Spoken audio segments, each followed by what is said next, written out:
कब पॉट सोया मारे सट्टा शॉट।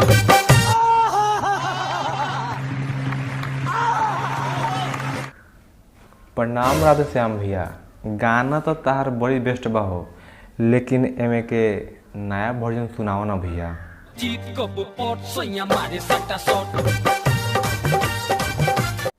तो राधे श्याम भैया, तारा के हाथी के बच्चा को नहीं दिखाओ के? हो नहीं देखा जा रहा यार, नहीं देखा जा रहा।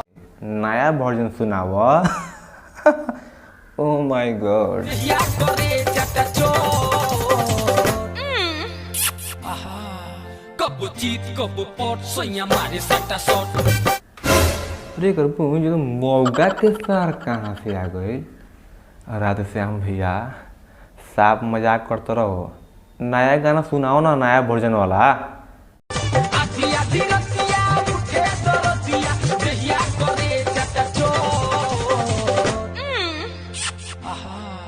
कब जीत।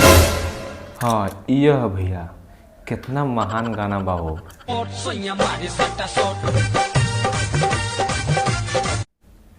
कथी कहलू हुआ तनी एक बार फिर से कहबू? पॉट सोया मारे सट्टा शॉट। तो और कोनो प्रॉब्लम बा?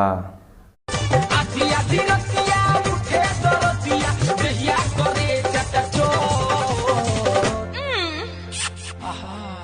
कब जीत कब पॉट सोया मारे सट्टा शॉट। तो सखी लोग, तहनी में से सबसे कॉन्फिडेंस बिचल की बिया।